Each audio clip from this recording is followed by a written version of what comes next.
Acknowledge me! If you smell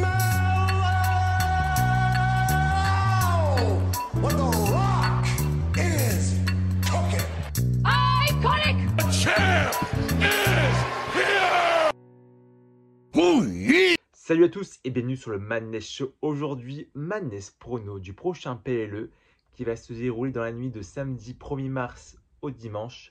Et c'est Elimination Chamber, donc directement du Canada, donc en direct de Toronto. Donc ça sera à 1h à l'heure française. Bon, c'est pas très tard, donc ça c'est cool. On va commencer du coup avec le premier match. Ce sera Kevin Owens contre Sami Zayn, donc les anciens amis, maintenant rivaux, qui vont se défier dans un match où rien ne sera interdit. Donc je sais plus le terme utilisé, mais ça, j'ai l'impression que c'est un peu un no holds bar. On va avoir un match, je pense, avec pas mal de violence entre les deux. Je compte beaucoup sur l'ambiance voilà, de la foule canadienne. Car voilà, c'est des gars qui viennent de là-bas. Et j'espère qu'ils vont vraiment mettre l'ambiance, voilà, l'ambiance tabernacle. Voilà. Donc j'espère qu'on aura un très bon match entre les deux. Et j'espère aussi que ce sera peut-être le dernier match. Parce que c'est vrai que j'en ai un peu marre de voir ces deux catcheurs amis, rivaux. Enfin, j'ai l'impression qu'ils font que ça. Donc s'ils peuvent arrêter avec ça, ça serait vraiment cool. Donc je pense qu'on aura une victoire de Kevin Owens. Kevin Owens qui ressort d'une grande rivalité avec Cody Rhodes. Je pense que ce serait un peu dommage de le voir perdre face à Sami Zayn alors qu'il a affronté quand même le champion du monde Undisputed il y a moins d'un mois. Ils viennent de tourner il n'y a pas si longtemps que ça. Donc il faut vraiment pas qu'ils perdent ce match. Donc pour moi, c'est une victoire de Kevin Owens. On aura aussi une personne qui vient de là-bas, en la personne de Trish Stratus, qui sera présente pour faire équipe avec Tiffany Stratton. Et elles vont affronter Nia Jax et Candice LeRae. Le match a été build vraiment d'une façon what the fuck, c'est venu comme ça lors d'un SmackDown avec Trish qui passe au-dessus de la barricade pour donner un petit coup de main à Tiffany Stratton. Enfin, c'est tellement pas bien amené, je trouve ça vraiment dommage. Ils auraient pu faire un truc sympa au Royal Rumble quand même, parce qu'au Rumble, tu avais quand même Trish Stratus qui était présente. Ils auraient pu faire quelque chose avec elle et déjà faire les prémices de ce match au Royal Rumble. Mais non, rien de tout ça. Donc on aura Trish Stratus qui sera équipe avec Tiffany. Voilà, c'était construit en 2 semaines. Mais bon, après, c'est une fille de là-bas, donc on aura sa petite ovation. Et puis en vrai, ça fait toujours plaisir de voir Trish Stratus combattre. Par contre, Nia Jax, ok, mais Candice LeRae, c'est vraiment pour moi le boulet. Le boulet, enfin, tu sais pas comment l'utiliser, donc du coup, on la fout avec Nia Jax comme toutou. Et elle est là, quoi. Elle a du temps d'antenne, alors que pour moi, c'est pas clairement le talent qui mérite du temps d'antenne. Mais bon. Donc, on aura un match du coup en 2 contre 2. Avec une victoire, bien sûr, de la championne avec Trish Stratus. Pour moi, j'ai vraiment du mal à les voir perdre. Alors, sachant que Trish, elle vient de là-bas. Et en plus de ça, elle fait équipe avec la championne. Pour moi, une défaite des deux, c'est inimaginable.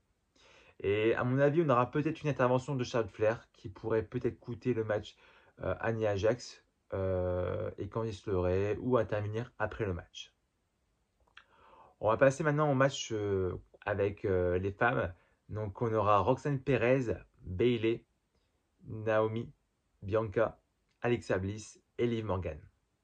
Donc on a du beau monde. Je vois vraiment un final entre Liv Morgan et Alexa Bliss. Parce que je pense que Naomi et Bianca, comme elles sont en équipe, elles vont un peu se fight et s'éliminer peut-être entre elles. D'un autre côté, on a Roxanne Perez et Bayley qui sont un peu en rivalité du côté d'NXT. Donc je pense que ça va continuer sur cette lancée lors du show. Et pour moi, du coup, les deux qui n'ont pas vraiment d'histoire avec Dot dans la cage, c'est bien Alexa Bliss et Liv Morgan. Même si Liv Morgan, elle touche un peu avec Jack Cargill à cette storyline. Mais je pense vraiment que Liv Morgan et Alexa Bliss vont finir le match. Et pour une victoire, alors là, je n'ai aucune idée. Mais je vois bien Liv Morgan l'emporter parce qu'en ce moment, il y a quand même des segments, enfin, je veux dire des segments, des images qui sont montrées comme quoi Alexa Bliss pourrait rejoindre ou avoir une histoire autour de la White Six. Donc, pour moi, elle va être écartée de la course au titre pour Liv Morgan. Et ensuite, on aura dans le main event, donc la chambre, mais pour les hommes, on aura John Cena, CM Punk, Seth Rollins, Logan Paul, Damian Priest et Drew McIntyre. Voilà, je crois que j'ai tout dit. Donc on a une très très belle affiche. Euh, j'ai hâte de voir quand même qui va gagner parce que c'est vrai que là il y a très peu de rumeurs sur le gagnant. Donc ça c'est cool, c'est comme pour le Rumble. Je pense qu'on peut être surpris. Mais pour moi, j'ai bien l'impression que John Cena, c'est vraiment sa dernière chance. Voilà, s'il veut vraiment décrocher la ceinture à Mania, avoir vraiment son nom à WrestleMania, ça passe par une victoire à Elimination Chamber. Donc pour moi, je mets en favori John Cena. Et en dernier, enfin, il y aura un final avec CM Punk. Je pense que CM Punk, c'est peut-être le deuxième catcheur qui a ses chances pour affronter Cody. Parce que je pense qu'à Mania, on aura vraiment une belle affiche avec Cody, que ce soit pour affronter John Cena, pour CM Punk, ou bien même Drew McIntyre, ça me plairait bien, ou un Rollins. Mais Rollins, il faut qu'il soit heal. Il faut que Rollins, il est en fin de vie, j'ai l'impression, en fin de carrière. Il faut vraiment qu'il se renouvelle et qu'il repasse heal. Je pense qu'un Cody Rhodes face à Seth Rollins, avec tout ce qu'ils ont montré l'année dernière à WrestleMania 40, ils ont de quoi vraiment en termes de storyline, en storytelling. Je pense qu'on peut avoir vraiment un truc super intéressant. Mais c'est vrai qu'un John Cena pour voilà, cette dernière année, s'il peut avoir un match de championnat face à Cody Rhodes, vraiment deux babyface incroyables sur la plus grande scène du monde, bah alors là je signe.